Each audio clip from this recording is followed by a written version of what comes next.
బయలుదేరింది ఊరేగింపు. ఎక్కడి నుంచి? కైలాస పర్వతం దగ్గర నుంచి వస్తున్నారు. గవాక్షంలో నిలబడింది మేనకాదేవి నారదుడితో కలిసి.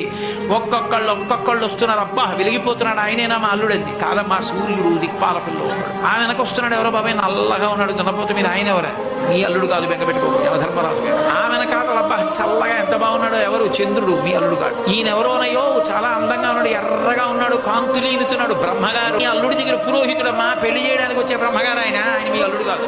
ఓ అలాగా, ఇతను ఎవరో నీలమేఘశ్యాముడు, చాలా అందంగా ఉన్నాడు, శాంతాకారం భుజగచైనం పద్మనాభం సురీశం. అమ్మా, ఆయనకి మీ అల్లుడికి భేదం చెప్పకూడదు కానీ ప్రస్తుత మీ అల్లుడు కాడు. ఆయన వెళ్ళిపోయాడు, ప్రదోష వేళ అయిపోయింది, రాడు. వెడుతూనే ఉంది ఊరేగింపు, వస్తున్నారు మగపెళ్లి వారు. అలా ఆఖరికి ఒక ఆయన వచ్చాడు. చుట్టూ భూత ప్రేత పిశాచాలున్నాయి, ప్రమదగణాలున్నాయి, మధ్యలో దిగంబరంగా తాండవం చేస్తూ వస్తున్నాడు. అడగలేదు మేనకాదేవి ఆయన నారదుడే చెప్పాడు, ఆయనే మీ అల్లుడమ్మా అని మెట్లు దిగి వెళ్ళిపోయాడు.